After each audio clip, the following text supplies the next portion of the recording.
Hi friends, ధనుర్మాసంలో శ్రీ మహావిష్ణువు గురించి విన్నా కానీ శ్రీ మహావిష్ణువుని పూజించిన మనందరికీ కూడా ఎంతో అద్భుతమైనటువంటి ఫలితం లభిస్తుంది.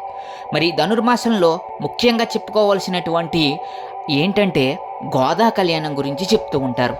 గోదాదేవి సాక్షాత్తు భూదేవి అవతారం.